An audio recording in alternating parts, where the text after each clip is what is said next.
माननीय सभापति महोदय, राज्यपाल महोदय के वाद विवाद पर आपने मुझे बोलने का मौका दिया, उसके लिए मैं आपका बहुत बहुत आभार व्यक्त करता हूं। महामहिम राज्यपाल श्री हरिभाऊ बागड़े बहुत अनुभवी व्यक्ति हैं। 6 बार विधायक रहे, मंत्री रहे और स्पीकर भी रहे। और उनका भाषण, अभिभाषण जो हुआ, इन दोनों अभिभाषणों को मैं पढ़ रहा था कि इतने अच्छे व्यक्ति से अपन ने आंकड़े इतने किस हिसाब से दिलवाए हैं। इनका एक बार थोड़ा जो भी कमेटी बनी हुई थी उनके अभिभाषण तैयार करने वाली, वो अध्ययन कर लेती तो ठीक होता। उनका 28 जनवरी 2026 का और 31 जनवरी 2025 का अभिभाषण दोनों ही मैंने एक साथ पढ़े। और जब आंकड़ों का मतलब आकलन किया या उनको मिलाया तो आप देखेंगे अध्यक्ष महोदय कि 31 जनवरी 2025 को उनसे ये कहलवाया गया कि 59,236 लोगों को हमने रोजगार दे दिया। और अब की बार कहलवाया गया 1 लाख लोगों को रोजगार दे दिया। बहुत अच्छी बात है, उसका तो हम सरकार को धन्यवाद भी देते हैं और स्वागत भी करते हैं। लेकिन जो प्रक्रियाधीन भर्ती बताई वो 1,72,990 बताई। इसका मतलब 2025 में मात्र 40,764 लोगों को ही रोजगार दिया गया। अब ये जो शेष रह गए प्रक्रियाधीन भर्तियों में वो 1,32,226 हैं।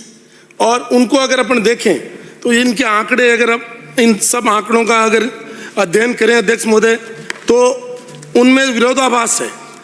अखबारों में जो विज्ञापन दिए गए वो अलग हैं, अभिभाषण में जो आंकड़े दिए गए वो अलग हैं, और इनके वार्षिक प्रतिवेदन सरकार के अगर एक एक विभाग के देखें उनके आंकड़े अलग हैं और समाचार पत्रों के विज्ञापन भी अलग है।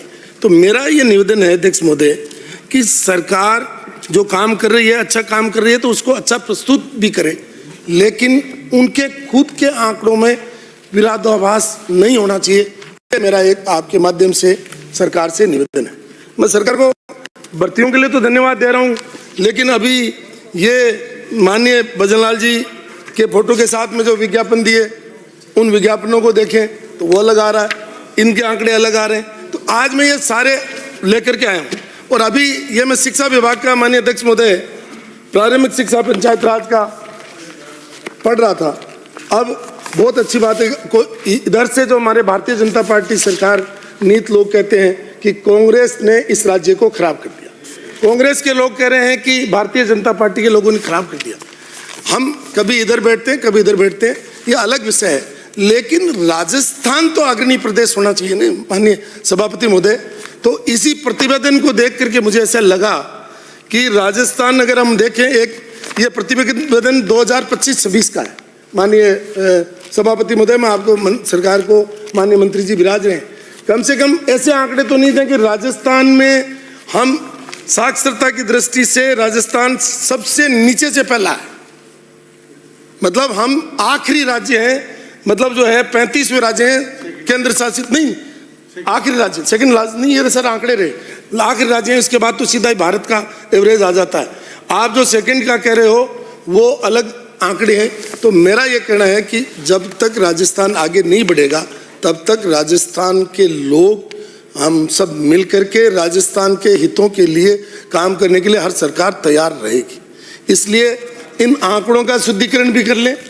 और जो राजस्थान सबसे पिछड़ा हुआ है हमारा शिक्षा की दृष्टि से, क्योंकि मैं अभी शिक्षा के आंकड़े भी मिला रहा था माननीय अध्यक्ष महोदय, तो ये हमारे इन्होंने जो आंकड़े दिए हैं मैं इन्हीं के प्रतिवेदन से निकाले। मैंने माननीय अध्यक्ष महोदय, ये आप देखिए सरकारी विद्यालयों की संख्या जो बताई है 64,690 बताई है, और 73,12,609 विद्यार्थी उसमें पढ़ते हैं।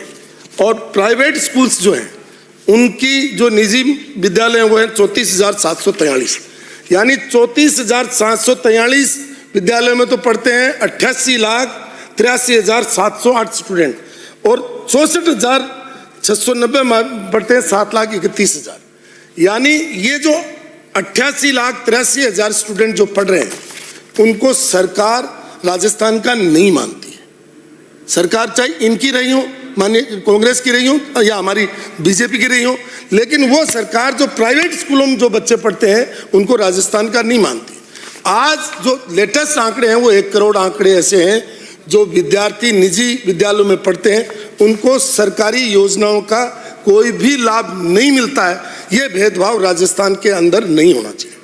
और इसमें आप देखेंगे कि अब इनका बहुत लंबा विवरण हो जाएगा, मैं तो खाली मतलब आज देख रहा था बैठा बैठा।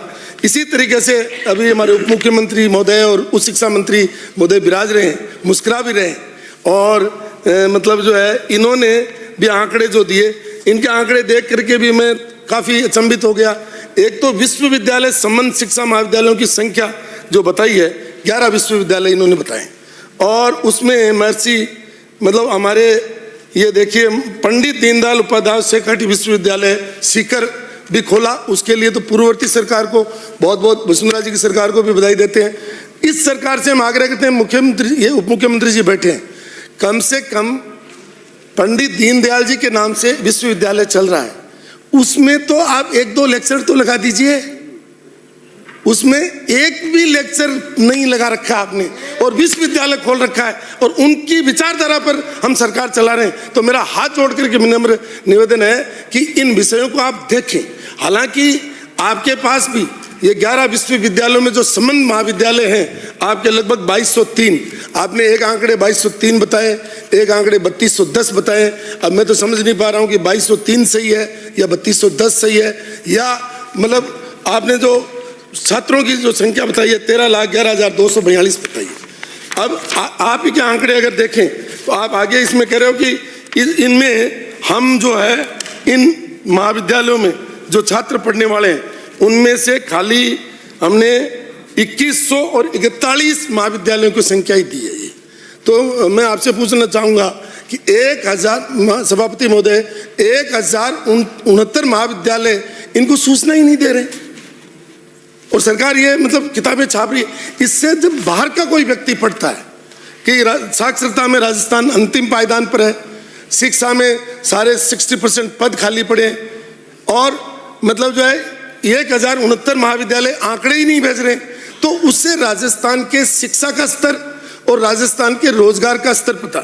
माननीय अध्यक्ष महोदय, हर भाषण में ये बात आती है कि राजस्थान की जनसंख्या 8 करोड़ है और मोदी जी कहते हैं कि 65% युवा जो है हिंदुस्तान का युवा, 65% जनसंख्या है जो युवा, उसके हिसाब से 5 करोड़ 20 लाख लोग युवा हैं और हम 1 लाख लोगों को रोजगार दे करके, पहले गहलोत साहब जब मुख्यमंत्री थे वो भी क्रेडिट लेते थे कि साहब हमने 1 लाख लोगों को दे दी, और ये विधानसभा के जो क्वेश्चंस आते हैं उनमें जो जवाब आया उनमें पद ही 1,52,000 खाली है। जब पद ही 1.5 लाख खाली है तो आप 4 लाख लोगों को नौकरी कैसे दोगे?